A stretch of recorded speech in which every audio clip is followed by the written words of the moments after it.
Ladies and gentlemen, good afternoon and welcome to our Faith and Life Sciences Reference Group webinar. My name is Pastor Peter Kuhnert, and I will be your moderator for this afternoon's webinar. I represent the Evangelical Lutheran Church in Canada, and I have the privilege of being a co-chair for our reference group for this triennium, along with Reverend John Masterton from the Presbyterian Church of Canada. On behalf of our whole reference group, welcome. I would like to acknowledge the presence of Reverend Chunyan Lam, the Vice President of the Canadian Council of Churches, and also an ordained minister in the Lutheran tradition who will be bringing greetings to you from the Canadian Council of Churches. Reverend Chunyan. So good afternoon. Like Peter said, my name is Chunyan, and I'm coming to you from the unceded and surrendered territory of the Algonquin Anishinaabe, also known as Ottawa. I'm one of the vice chairs of the executive of the Canadian Council of Churches. Actually, our chair is here, Das. And so I bring warm welcome and also just a thanks for the expertise that's going to be shown through the work of the Life Sciences Working Group. A little note for those of you that may not be familiar with the Canadian Council of Churches. We respond to Christ's call for unity and peace, seeking Christ's truth with affection for diversity and acting in love through prayer, dialogue, and witness. We were founded in 1944, being an inclusive and ecumenical body, having 26 member churches representing Anglicans, Eastern and Orthodox, Roman Catholic, evangelicals, free churches, Eastern and Oriental Orthodox, and historic Protestant traditions. And we have a representation of 13,500 worshiping communities, over 85% of the Christians in Canada.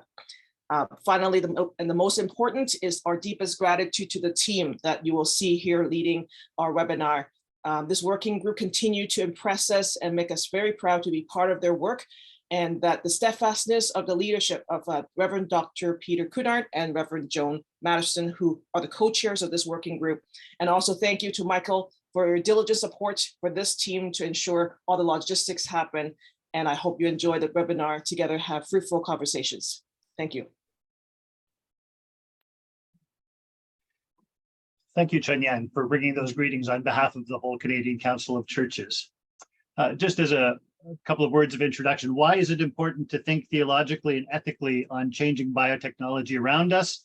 Well, our reference group thinks it's important because of the widespread changes happening in synthetic biology, in genetic editing techniques, including the ability to edit the human genome, and in the widespread application of artificial intelligence technologies. We think about some of the practical ethical implications, what it means to Canadians when these technologies are happening in our communities, in our hospitals. We think as Christians, what does it mean for humans to be modified by these technologies, humans who are created in God's image? Over the last triennium, we've put together some biotechnology guidelines, which we think will help Canadians reflect on these changing technologies around them, which we are highlighting in our presentation today. And we put together some case studies, which we're going to use to help highlight some of the challenges of these new challenges and potential of these new technologies. We are delighted today to be joined by two colleagues, ethicists and theologians, Dr. Aimee Patterson and Dr. Cory Labrecque. Aimee is a Christian ethics consultant for the Salvation Army Ethics Center in Winnipeg, Manitoba. A graduate from Booth University, she earned her PhD in religious ethics at McGill University, and her interests range from bioethics to sexual ethics to social justice. She is going to be helping us using our case study to reflect on some of the challenges of heritable human genome editing. Cory is a professor at Laval University. He completed his PhD studies at McGill before spending some time working at Emory University in Atlanta as an assistant professor in bioethics and religion. He returned to Laval in 2016, where he's now vice dean of the Faculty of Theology and Religious Studies, an associate professor in bioethics and theological ethics, and he holds the teaching leadership chair in the ethics of life. His research interests include Catholic bioethics, ethics in medicine, biotechnology, and the environment. And today, Cory is going to guide us in helping to reflect on our case study, thinking about human brain and computer interfaces, one aspect or one form of artificial intelligence. Welcome, Aimee and Cory, and thank you both for your leadership today. Just wanted to highlight some of the other members of our reference group who will be participating today. They are Dr. Reverend Tracy Trothan from the United Church of Canada, Dr. Rosemary Meyer from the Society of Friends, Reverend Dr. Bill Crosby from the Anglican Church of Canada. They will be assisting in our 2 breakout groups today and also in the final plenary gathering. And technical assistance today is from Reverend Chunyan Lam and also Michael Buttry, our reference group admin coordinator. Thank you all for making today's webinar possible. Just a brief reminder about the order of the meeting. Aimee will begin her reflection for us for about 10 minutes, followed by Cory. At roughly 4:30, we're going to divide into 2 breakout groups. Michael will subdivide us. Bill and Rosemary will lead one group. Tracy and I will lead the second group. Those breakout groups will have about 25 minutes together to reflect more deeply on one of the case studies that we have provided for you in your pre-webinar packages. At about 4:55, we're going to gather in plenary again. Aimee and Cory will reflect back to us some of the observations they've made and some of the insights from these 2 breakout groups. And we anticipate having about 15 minutes for questions from the gathered attendees at that time. Please write your questions in the chat of the webinar, and we will try and highlight them and direct them to the appropriate webinar leader. We will wrap up around 5:25 and be done at 5:30 sharp. So thank you all again for attending, and without further ado, I will turn the webinar over to Aimee. Thanks for that kind introduction, Peter. I'm just going to start sharing my screen here. Everyone can see that all right? All right. So I'm going to be speaking to you today about gene editing, and in particular, the ethics of technology. I'm going to, let me get those working. There we go. I'm going to provide some reflections on gene editing in clinical research and treatment contexts, looking at what drives its development and use. And I'll offer some thoughts on what Christian voices have to contribute to conversations on the ethical concerns in play. But I'm going to begin with a very basic description of gene editing so that we all come to it with a shared understanding. Now, gene editing is a technological method that's starting to be used to treat genetic causes of disease. So sickle cell anemia, blood cancers, these kinds of things. Gene editing makes permanent changes to a person's DNA, and it involves removing, altering, and adding genetic material at specific sites so that undesirable sequences of DNA can be replaced with desirable sequences. Now, if you know anything about gene editing, you'll probably have heard of CRISPR-Cas9. It's hailed as the most efficient way to edit genes, and it's really ramped up the research in gene editing. Now, I'm not going to go over the details of how it operates, because more important to our time today is knowing how technology like CRISPR can be applied to the body. Gene editing can be applied in 2 ways, and each to its own purpose. So the first is somatic gene editing. Soma, the Greek word for the body, signals that somatic gene editing is applied to nearly all of our body parts. Its purpose is to treat or cure genetic disease, and in future, it may be possible to introduce protective mutations into healthy bodies and prevent genetic diseases from occurring. Somatic editing also affects only the person being treated. Any genetic changes, whether they're intended or unintended, die with that person. And today, genetic editing through somatic means is used in clinical trials all over the world. In Canada, I know we have trials going on that target sickle cell anemia, type 1 diabetes, and others. Now, the second way to apply gene editing is called heritable gene editing. Heritable gene editing is applied to the human germline, so our reproductive cells, eggs, sperm, embryo. Now, while the genes of the embryo are changed, so are those of their descendants. That's important. Any effects of heritable gene editing, intended or unintended, don't die with the embryo or the person the embryo grows up to be. They are inherited by future generations. So the clinical use of heritable gene editing is prohibited in Canada and in many other nations, but prohibition is not universal.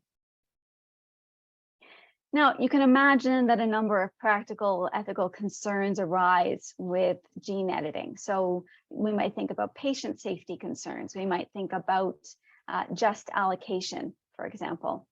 Some concerns seem a little more conceptual in nature. Where's the line between treatment on the one hand and enhancement on the other? And with heritable gene editing, ought we use germline cells to begin with? Ought we make unalterable decisions on behalf of future generations? Now, these ethical concerns are important, but I'd like to turn to a more foundational question. What drives the development of technology like gene editing? Because I do think technology is driven. The approach we tend to take when it comes to technology is, if we can do it, we should do it. And the rate at which technology is developed today far outpaces our ability to have thoughtful and rigorous deliberations on whether and how to use it. I don't think it has to be this way. When we consider that there are values that lie beneath this can, so should approach, we can become better prepared to engage the ethical concerns that arise. So for the remainder of my time, I'm going to name 3 ethical values that I think underlie a can, so should approach. And I think these values need tempering. And so to do that, I'll also suggest values from the Christian faith that I think encourage a more measured approach. So I'll begin with the value, one that underlies the drivenness of technology. The value is autonomy. Now, I don't think anyone's unfamiliar with this word. We think of it as living on our own terms, perhaps. Now, autonomy isn't unethical in and of itself, but just because we want something doesn't make it ethical.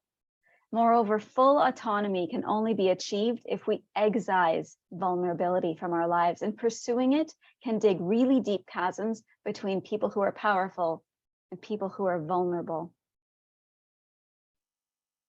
Jesus Christ was not someone who lived on his own terms, not my will, but yours be done. And when he healed, he not only healed bodies, but he restored people to their communities. And I think this means that as Christians, we're called to live in ways that value people both as made in God's image, but also as our neighbors. In the height of the pandemic, we isolated to keep the most vulnerable among us safe or safer.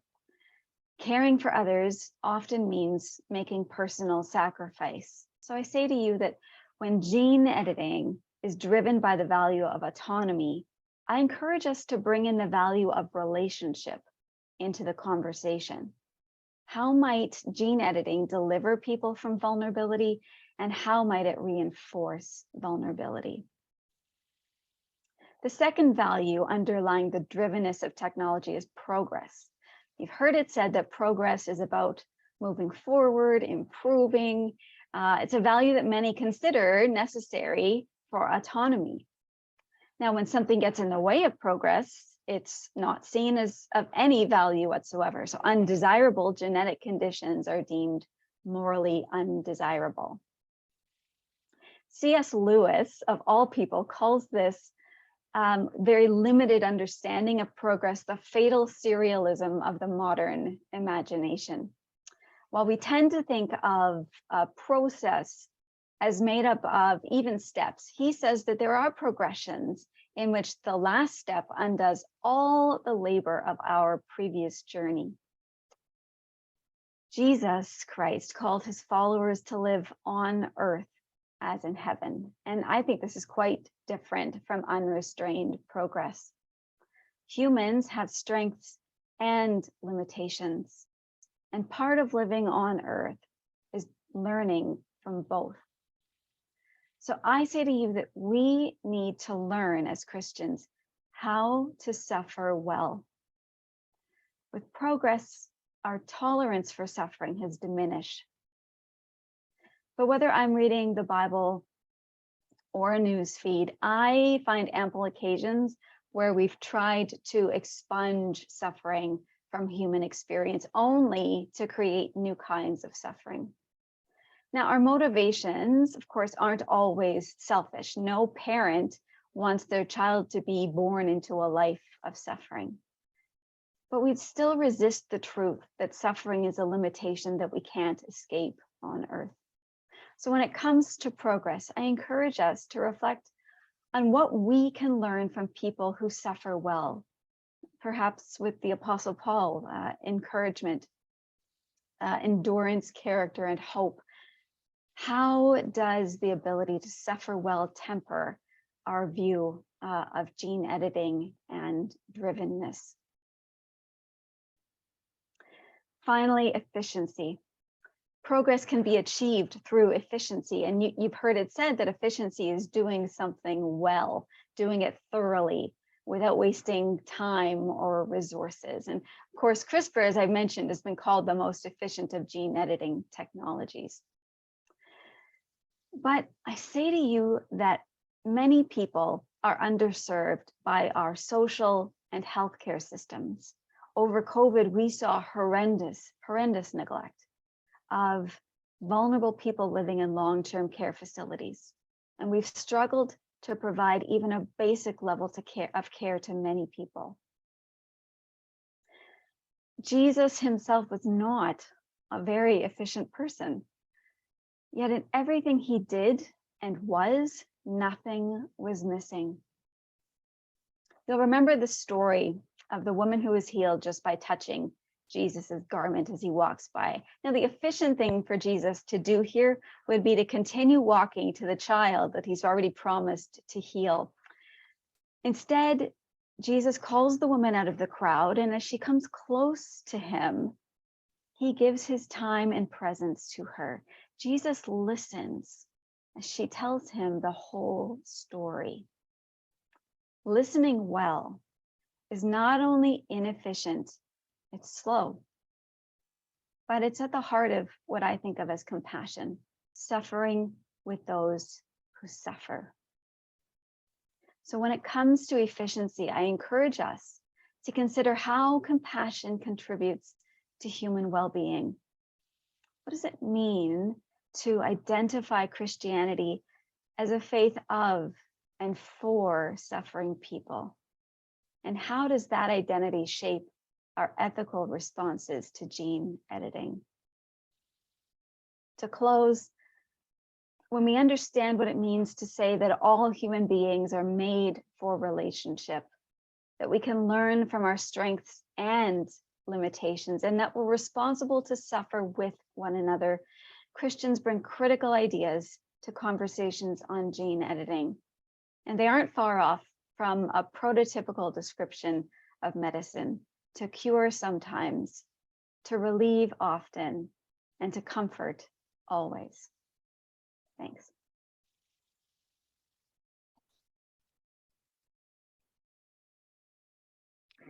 Aimee, thank you very much for leading us in that reflection. We are grateful for your thoughts, and we'll look forward to hearing more in the breakout group and afterwards. We will now turn to our second leader, Cory Labrecque. Cory, thank you for leading us in this second reflection. Thank you, Peter. Thank you. It's good to be with all of you today, and my gratitude to the Faith and Life Sciences reference group for inviting me to join you. I'm going to share my screen.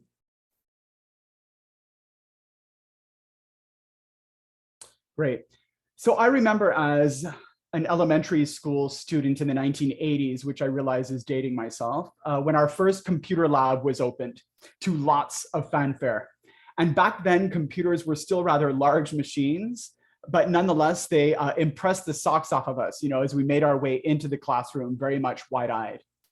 Today, kids, the teacher said with gusto, I'm going to show you how smart these new state-of-the-art computers are. They can do math, he said. And he proceeded to hand us each a rather thick booklet. And he said, okay, listen, we're going to get your computer to do some addition. How about 4 plus 4? My peers looked at each other this machine can do math. We were so impressed. I mean, we already had calculators. I have no idea why this was considered to be all that formidable, but I digress.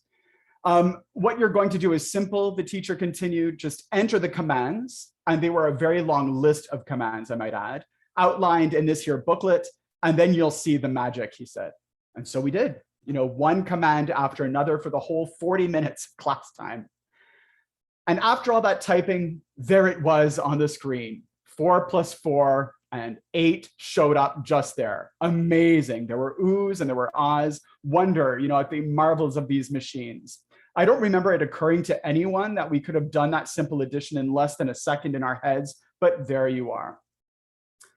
As you well know, our machines have gone way beyond being able to calculate or to compute, right? They've come a long way since my elementary school days. And the pursuit to have them imitate or replicate in some ways certain human capacities continues forward. And this is what artificial intelligence is all about. It's a technological system that autonomously or partly autonomously processes or analyzes often large amounts of data related to human activities through the use of an algorithm or a set of instructions, a neural network, machine learning, or some other technique in order to either generate content or to make decisions, recommendations, and predictions. So we can talk about artificial narrow intelligence, which is what most AI is at this time, right? Created in order to perform very specific programmed tasks. We can talk about artificial general intelligence, which is a machine that is theoretically capable of training, learning, understanding, and performing like a human with self-aware consciousness and the ability to plan for the future, although we are nowhere near there yet. We can talk about machine learning and the process by which computers recognize patterns in the data or can make predictions based on the data, sometimes making adjustments without being specifically programmed to do so. And then there are deep learning algorithms, right, that go a step further by creating models that are meant to mirror our own brain's thought processes. At the end of the day, this is the tech which allows financial service providers to identify fraud, or that helps predict traffic conditions or patterns in deforestation. This is what's involved with facial recognition and law enforcement surveillance, or helps self-driving cars distinguish between a stop sign and a pedestrian, which I think is something we'll want to get right before they're on the road. AI is everywhere today. And the question is largely, why should Christians be concerned about it? And I think the fact that it's ubiquitous automatically means that we should be attentive. So we engage in AI consciously or not all the time. When making use of a voice recognition assistant like Siri or Alexa, recommendation engines that detect patterns in our online activity or purchasing history, right? Suggesting websites that we might find interesting or recommending items that we might want to buy based on previous searches or purchases. You see this with Netflix and other streaming services that recommend movies or shows based on the reading of patterns in the movies and shows that you've already watched. I always find this amusing when my streaming service is going to recommend, especially when people, different people in my household watch different things. So it's always puzzling, right? That when I watch, I don't know, Lord of the Rings and my spouse watches British Bake Off, that our streaming service naturally proposes that we watch Disney's Frozen. Clearly the machine is either confused or maybe the machine thinks we're confused and it's judging us, but I'll leave that for some other time. AI goes beyond, though, these rather mundane applications. It's used in education and course development. It's used in urban planning, the military, lots of ethical issues there with monitoring threats or border areas with AI-powered drones, for example, economics, human resources, you name it.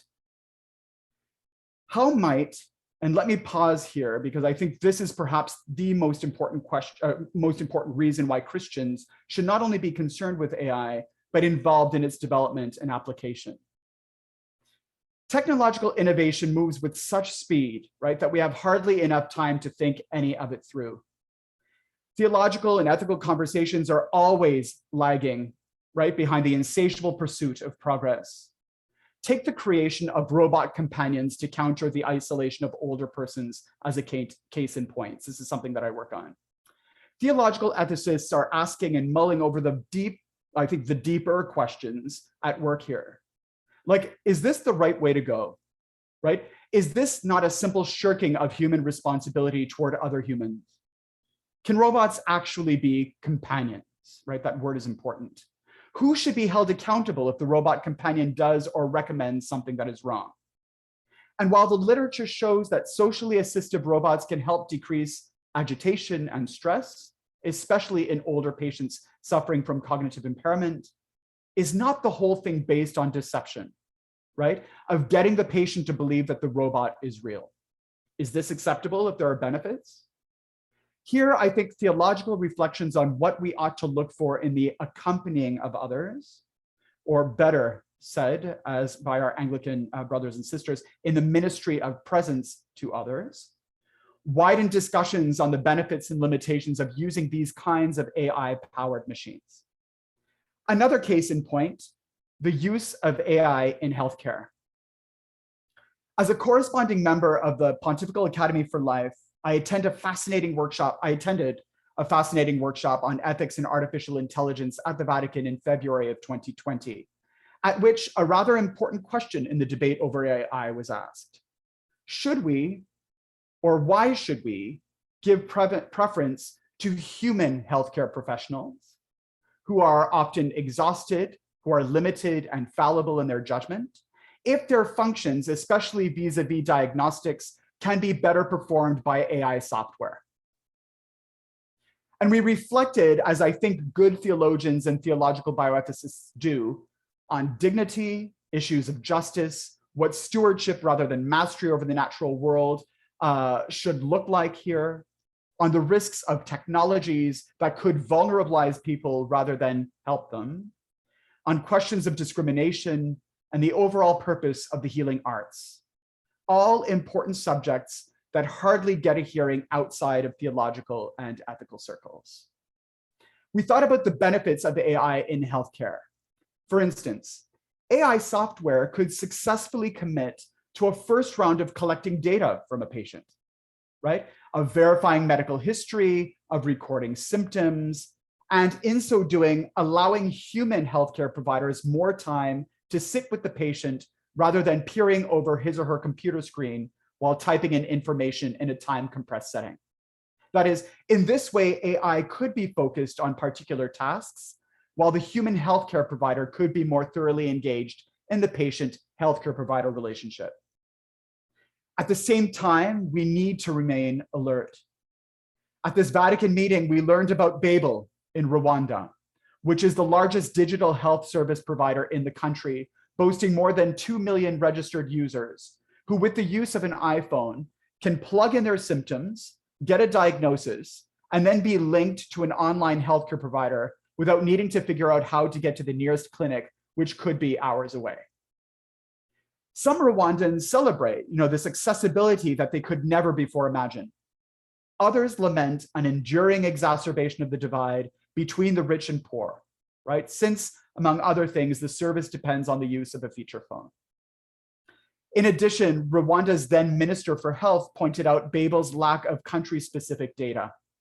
For example, Babel, which was designed by a UK team from a UK perspective, largely and problematically neglects the possibility of malaria when evaluating users' symptoms, a very real possibility in Rwanda, but that was not on the minds of the UK creators of this particular unit.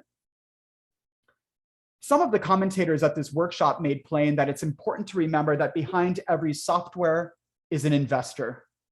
So the user in this context is also a consumer. That changes the dynamic. Others discussed an overall malaise with what is called the datafication of human behavior, and with the reduction of human beings to mere data suppliers, right? Some commentators took up issue with the process of collecting and reading data from patient populations. They underlined the implicit profiling that can happen when gathering data, the possibility of firms enticing poorer countries with financial compensation in return for the medical data of their citizens, the need for humans to read the correlations such data produce, and the importance of being able to identify instances where algorithms, remember those sets of instructions that we provide to the machines are replicating or amplifying prejudices, assumptions, or biases that may have been programmed, again, consciously or not, into them. Technology is a response to God's command to till and to keep the land that God has entrusted to humanity, and it must serve to reinforce the covenant between human beings and between human beings and the environment. For the church writ large, technology of whatever form must have the good of human beings and the whole of the human family at its heart, must be an expression of stewardship and service, must contribute to genuine progress. And I echo the comments of Aimee here. This is a different understanding of progress, right? Here, one that will lead human beings to exercise a wider solidarity. It must respect the inherent dignity of human beings in all natural environments and must recognize the delicate complexity of ecosystems and the interdependencies spelled out within them.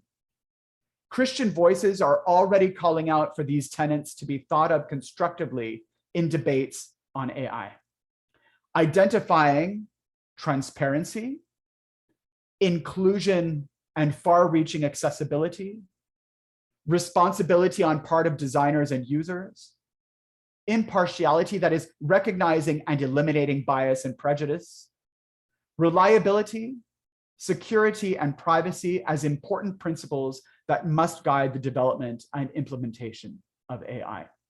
I'll leave my comments there.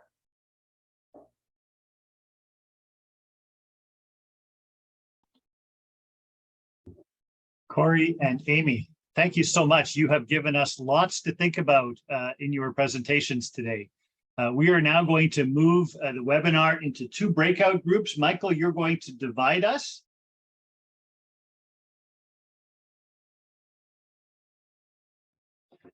Ladies and gentlemen, welcome back to our closing plenary. Thank you for everyone who participated in the 2 breakout groups. We have now until 5:25 to reflect on the learnings from the breakout groups. I'm going to invite first Aimee and then Cory to each take 5 minutes to share some of the insights and learnings from their individual breakout groups. Aimee, if you'd like to lead us in the first reflection. Yeah, thank you. So the first thing that was brought up in our small group, our case study dealt with someone who was very much opposed to gene editing. It was a person from a congregation and wanted the whole congregation to join her in being against it, in joining in protests, in writing letters to the government asking that gene editing be banned, and gene editing writ large. So one of the comments that was made was that this person's not only engaging their congregation, but also engaging the larger community, the people outside of her congregation. And I thought that was an important thing to mention, not just in terms of the case study itself, but in terms of how we need to be talking about this, certainly within our church communities, but we also need to be seeing that there are places where our voices can be heard outside our church communities as well. And if we think these are important issues, gene editing, AI, then we need to do the work on both sides. And I would say that the work, first of all, needs to be done in our communities. We need to have experts speaking to us or reading experts that can speak to us. And I think that's really important. The education should come first before we take really stringent sides on issues, because if we don't get the education from both sides, much, like we have with social media these days, we only hear from one side, we don't get the full picture. And it's really important to understand where people are coming from, whether they're on your side or not. And I think the reason it's important is because you need to understand where they're coming from, what motivates them to think the way they do, to say the things they say. And that's just general conversation theory for ethics, not necessarily limited to gene editing, but very important. The other piece is that to the idea of speaking to people outside our congregation is that I think there are ways, not always immediate, but there are ways that we can look for to speak to people outside, whether it's a community gathering, whether it's a webinar like this that's not limited to a Christian community necessarily. And I do think that it's important for Christians to raise their concerns, because we may not be the dominant culture, and you know, in some ways, thank goodness, but we are part of Canadian culture, and it's important that our voices be heard and that our perspectives be heard, because we have things that we really care about that perhaps people outside the church also care about, but don't always recognize as very important, or feel like they're being drowned out because of values like the ones I spoke to: autonomy and progress and efficiency. Another observation that was made was that there's a general, within the church, a general suspicion of science and medicine. And we did see this through COVID. We saw a resistance to vaccination, to lockdown, and it didn't always bode well for the church in the media. And so I think the other piece about this resistance to science pertains to what I said earlier, this idea that we need to understand why we're taking a stance, why we're not going to get vaccinated, or why we're not going to abide by lockdown. If that's your position, it's really helpful to be able to back that up. And we haven't always backed that up well. I'm not in that camp. I've tried to listen to other people who are in that camp so that I can understand where they're coming from. And sometimes it really helps me, because I do get a bit of a sense as to where they're coming from. But particularly with gene editing, I think I wonder if there's an anti-science with this, because it can be, in the sense that MAID can be seen as sort of a relief of suffering for people, right? You don't want people to die a long, painful death. On the other hand, as I said before, I do think we've forgotten what suffering can give us. It's not a friend necessarily, but it is something that we can't avoid, and it is something that we can learn from, whether it's our own suffering or someone else's. I think I'll leave it there. Thank you, Aimee. I'll turn it over now to Cory to reflect on any learnings or insights from the second breakout group.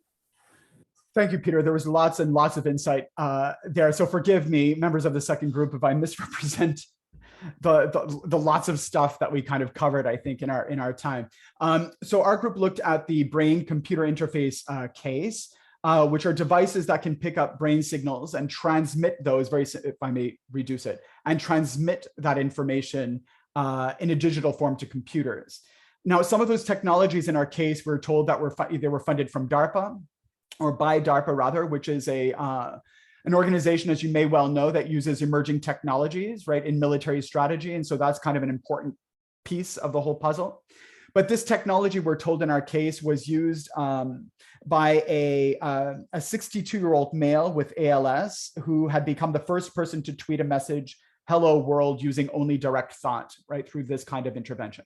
And that immediately opened up a discussion, I think, in our group on the subtle, if not subjective, distinction between what constitutes as therapeutic and a therapeutic intervention and what's an enhancement.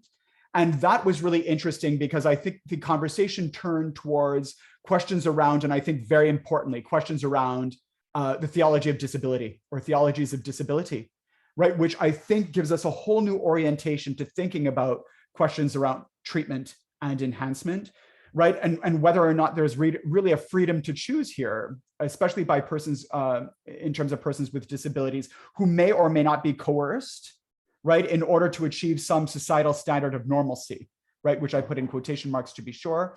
And this whole idea, right, of course, of viewing persons with disability as deficient and in need of some restoration. So the need to do this in order to fix what is missing. And so that discussion kind of brought the theologies rather of disability to light, I think, as we were mulling through.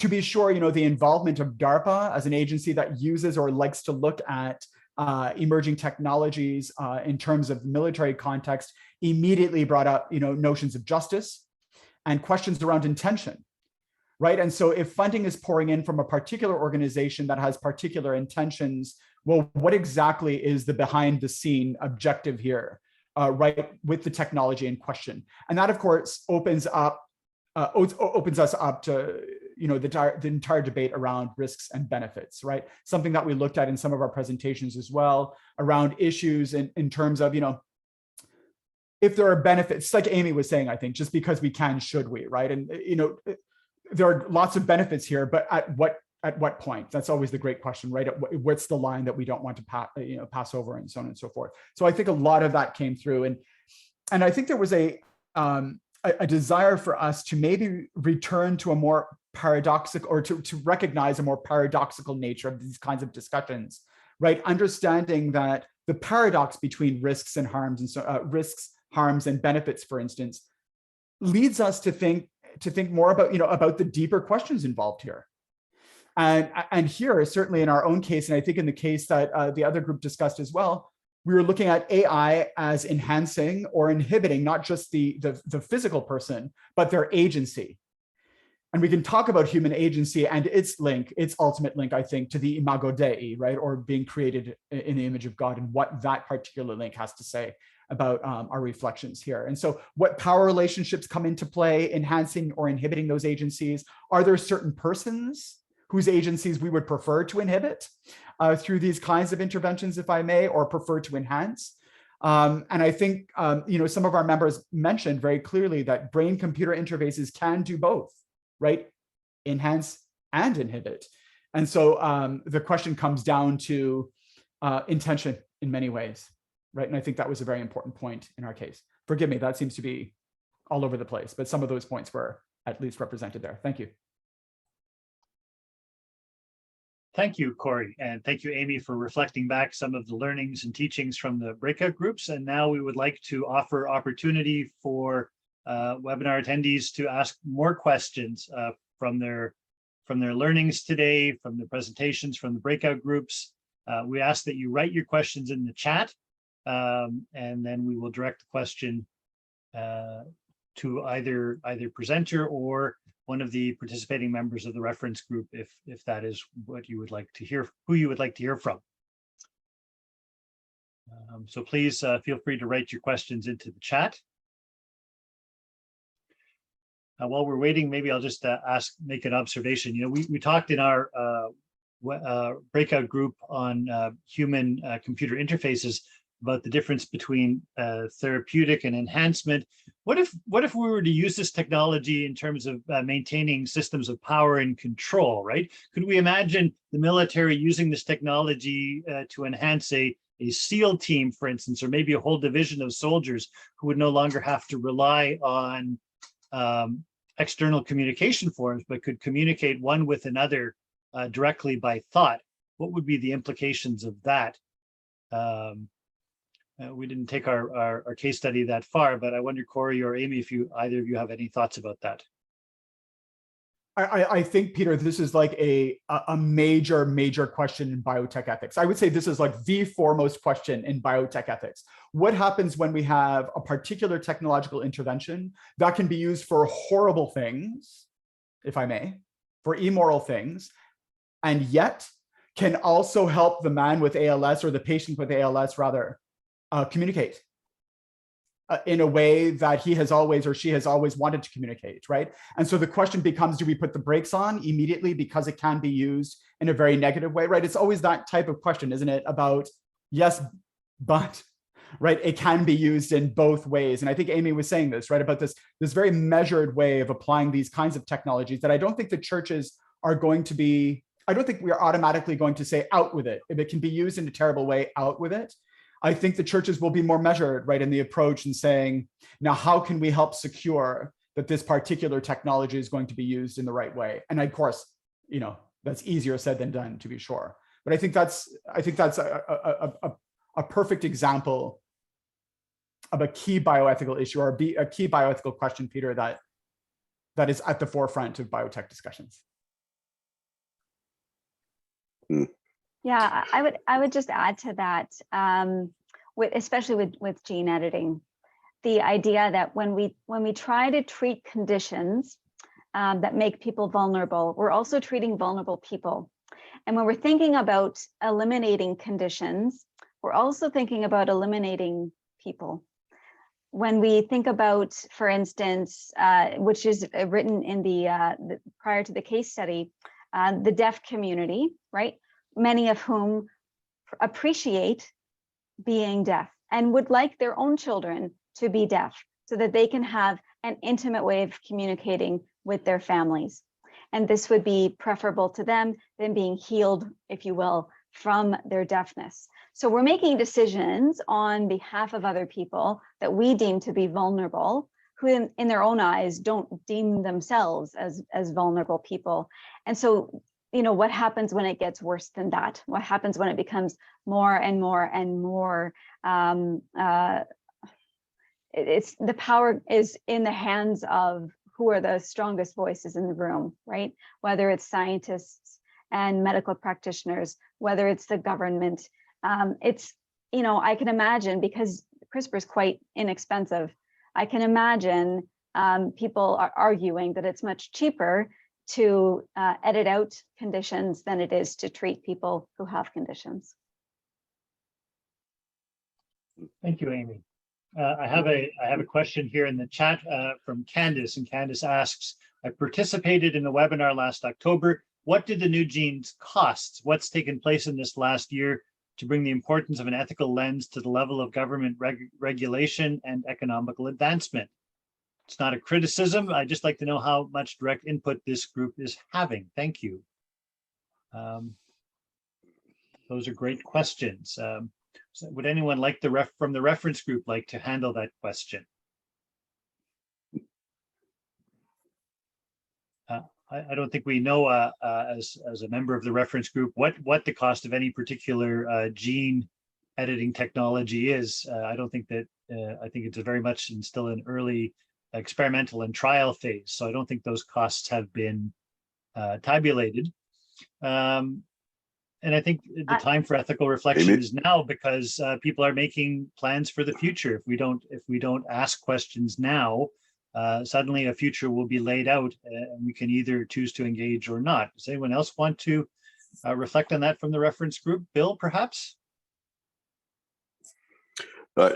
I'll just quickly say that I think the question relates to what, if any, exists as an interface between the discussions of a group like this, FLSRG, and its invited experts, as we have here today, and you know, the broader sort of social and biomedical community. And you know, I think our footprint right now is very small, but this actually came up in the group one, and I can't see if Barbara's still with us, but she brought up the point, you know, that perhaps an important thing that churches need to do is to welcome the variety of voices to a particular topic, and you know, not necessarily from the point of view of influencing, but moderate and have those voices heard by one another, as a way of then coming back to what I heard Aimee say very elegantly, is something my old professor once told me. He said, Crosby, make sure you do the clean thinking before the dirty experiment. And the issue is that we, as much as possible, we try and anticipate what the ethical issues are and consider the context in which we wish to step forward or not, and to have an opportunity to influence the technology before essentially that horse is out of the barn. That's my limited kind of perspective on it. Okay. I see that Chunyan has her hand up. Chunyan, would you like to comment on this or another issue? I just wanted to add, and we have Das here, Jim here, who has much longer history, and also Paul Garris is within the Canadian Council of Churches. We do have meetings with our politicians and leaders within Canada, where we do bring these issues and we discuss questions from our reference groups, as well as from our commissions on justice and peace, as well as faith and witness. And also our research branch on nuclear weapons, disarmament and such. So I think as a group with the Canadian Council of Churches, quite a few years ago, before COVID, we had a World Council of Churches partnered up workshop about biotech. And so I think our impact is to hone in on our voices, which the Canadian Council, through our partnership, does try to have a unified voice against certain, or not against, maybe caution from our ethical standards and persuasion.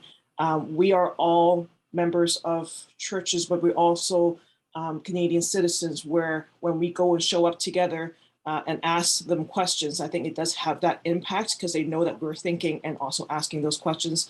And change is slow in church and in other places as well. And so I think sometimes our impact may not be as easily seen, but I hope that gives you a sense that there is hope in what we do, because this work is quite valued, not only within Canada, and I think, Tracy, you were representing us at the World Council of Churches as well. So it is regarded elsewhere to be worthy work. Thank you. Thank you, Chun-Yan. I see David Firmer, you have your hand up. Thank you. First of all, I think this is an excellent event, and I think the webinars you've been doing are very helpful. I think, though, if you're going to try and launch out to try and influence a broader group of people, this was something I was going to mention about the guidelines document. I think you need to have a bucket list of the principles by which you would evaluate a policy that's coming forward from wherever, a hospital, an agency, legislation, or whatever. And I think that I see a lot of attention in the document to the process, the need for dialogue, discussion, who should be at the table. But the substance of the principles, the metrics by which you make judgments about these things, are a little less clear to me. I went back and read the council's book on the oncomouse of quite a few years ago now. But in that document near the end, and there is a list of things to pay attention to. Cory did that in our group, and I think I didn't get them all down, unfortunately. But I think that's what this document needs. How would I know where to begin to unpack the questions that need to be asked? And I think that could have a very important influence on some decision makers, both in the healthcare field or in government and public policy making. So I'd suggest go back and mine some of the stuff you've already done and try to put those a little more clearly and a little less ambiguously. It's nicely worded in your document, your guidelines document, but for a politician, it's not quite clear. It's a little too much of on the one hand this and on the one hand that. And I think just to drill down a bit better and put some principles forward might be useful. Thank you, David, for your comments. We will take those to heart and reflect on those as a group. Rosemary Meyer, you have a question. Yes, I was just going to comment that in our group, there was a question which there wasn't time to respond to, and that was, where is an ethical lens in the process? And the thing I would just mention is that any study, any research that's done has to be seen and approved by an ethics board or an ethics committee. And this is where there can be some public input and certainly perhaps some public understanding, because certainly when you're writing proposals, you are hoping that the proposal is intelligible to a basically educated person, not to specialists. So the ethical lens at the outset of any kind of research.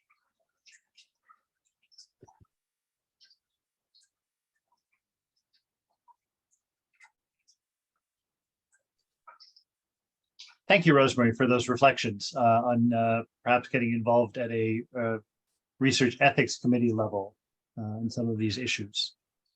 Cory, you have your hand up again. I think just to, I echo Rosemary and David's comments here. As an outsider, I think the council serves such an important, your mandate is so exceedingly important. I sit as a vice president of the National Committee for Ethics on Aging. And so with the government of Quebec, we're often being invited by policymakers, right, in the government, asking us questions, ethical questions about you name it. But what's always stirring to me, and it shouldn't be at this point, is that very often the people who are writing the policy, as you well know, are almost never ethicists, right? And so what's interesting is that they knock on our door more now, I would say more than ever, saying, can you help us think about, with all humility, can you help us think about X? And we'll write up a document, and we are a group, and they're always looking for theologians on this group, by the way, and I leave that conversation for something else. But we are a group of interdisciplinary voices who write up these documents to help policymakers think about those questions that are never at the front and center of debate, right? And I know this sounds facetious, and I know this sounds very cliche, but at the end of the day, I think the role of if I may, as an outsider again, the council's role and capacity to ask and to very clearly ask these all important questions that get to the essence of whatever the issue is so important. And I think people are realizing, especially policymakers, are realizing more and more that they just don't have the language nor the time, right, to be identifying these things. And when they have discussions with people who put in the time and the energy, saying, have you thought about A, B, C, D, and E? Because I think that's what theologians do, by the way, and that's what we do.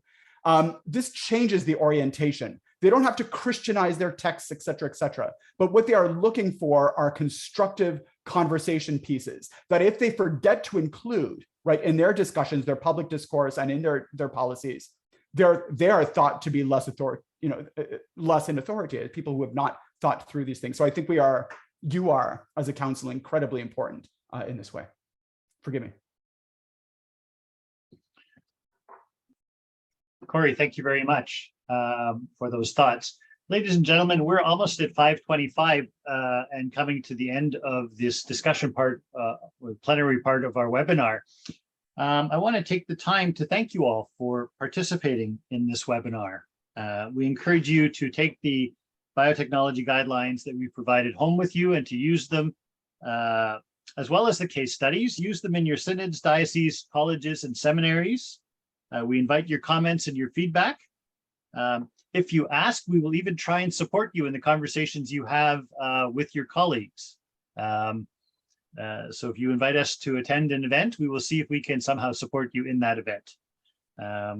We've never done that before, but that doesn't mean we can't try that in the future.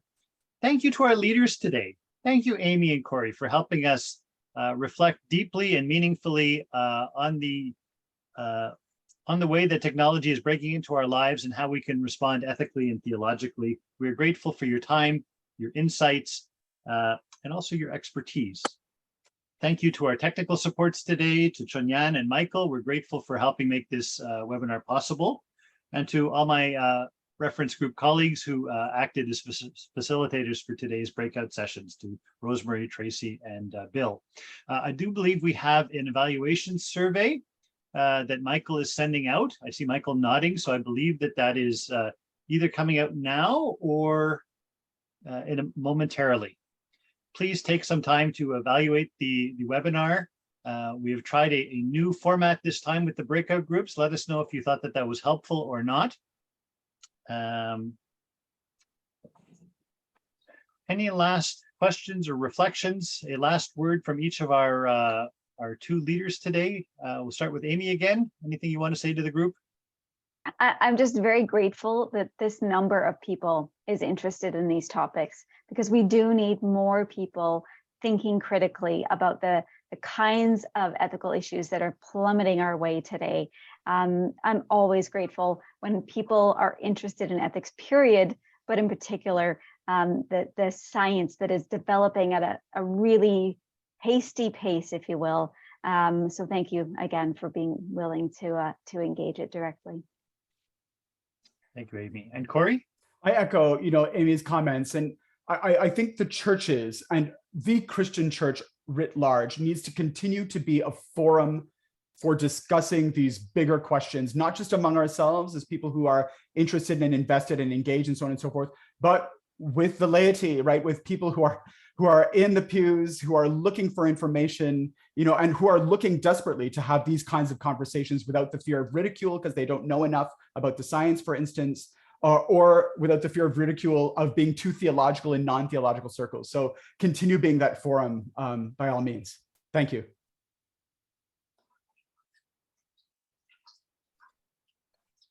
Thank you very much, everyone. Again, we're grateful that you spent this time with us this afternoon. We wish you all the best for this day and this week. and we will keep you posted with upcoming webinars. We hope to do another webinar in the spring that focuses more on AI. Blessings until we meet again, and good evening to all.